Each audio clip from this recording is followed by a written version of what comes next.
आज का हमारा टॉपिक है सुभाष चंद्र बोस नेताजी के इंडिया गेट पे लगे स्टैचू के बारे में। आइए हम विस्तार से जानते हैं।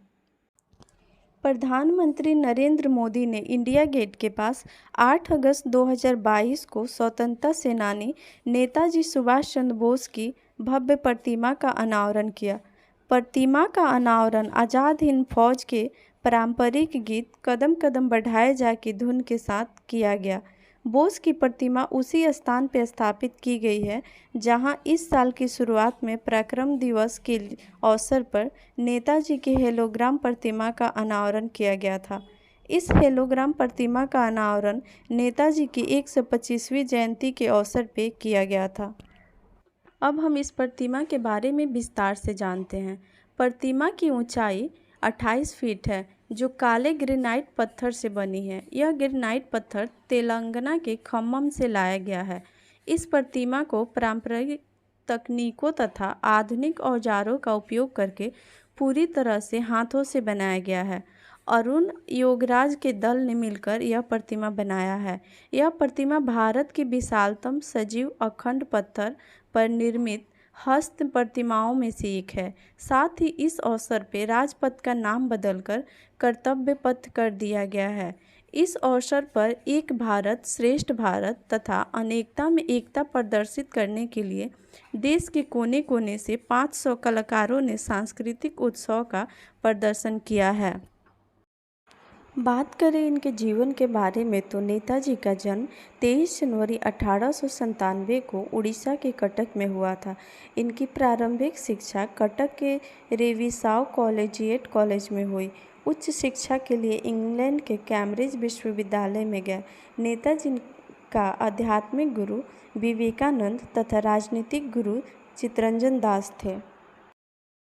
आइए हम देखते हैं कैसे सुभाष चंद्र बोस नेताजी स्वतंत्रता आंदोलन से जुड़ते हैं। 1920 में उन्होंने सिविल परीक्षा पास की, परंतु 1921 में उन्होंने त्याग पत्र दे दिया क्योंकि वो अंग्रेज़ों के साथ मिलकर काम नहीं करना चाहते थे। त्याग पत्र देने के बाद वे स्वतंत्रता आंदोलन से जुड़ गए। 1921 में समाचार पत्र फॉरवर्ड ब्लॉक के संपादक बने तथा 1923 में अखिल भारतीय युवा कांग्रेस के अध्यक्ष तथा बंगाल राज्य कांग्रेस के सचिव बने। 1930 में यूरोप की यात्रा करते हैं। इस यात्रा के दौरान उन्होंने द इंडियन स्ट्रगल नामक पुस्तक का एक भाग लिखा। 1938 में कांग्रेस के हरिपुरा अधिवेशन में अध्यक्ष चुने गए। 1939 में त्रिपुरी अधिवेशन में पुनः अध्यक्ष चुने गए, परंतु गांधी जी से मतभेद के कारण उन्होंने त्यागपत्र दे दिया। 1 मई 1939 को फॉरवर्ड ब्लॉक की स्थापना किया। 1941 में जर्मनी में द फ्री इंडिया सेंटर का गठन किया, जहां से वे आज़ादी के पर्चे छपवाते थे तथा भाषण देते थे। नेताजी जुलाई 1943 में जर्मनी से सिंगापुर पहुंचे। वहां से उन्होंने दिल्ली चलो का नारा दिया। 21 अक्टूबर 1943 को स्वतंत्र भारत का अस्थायी सरकार का गठन किया, जिसका समर्थन जर्मनी तथा जापान ने किया। 8 नवंबर 1943 को जापान ने अंडमान निकोबार द्वीप नेताजी को सौंपे, जिसका नाम नेताजी ने शहीद द्वीप तथा स्वराज द्वीप रखा।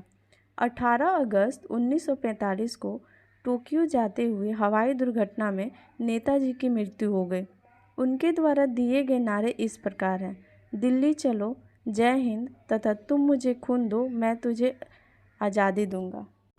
इस प्रकार आज हमने नेताजी और उनके महत्वपूर्ण योगदानों के बारे में जाना। अब मिलते हैं नेक्स्ट वीडियो में एक नए टॉपिक के साथ। Thanks for watching.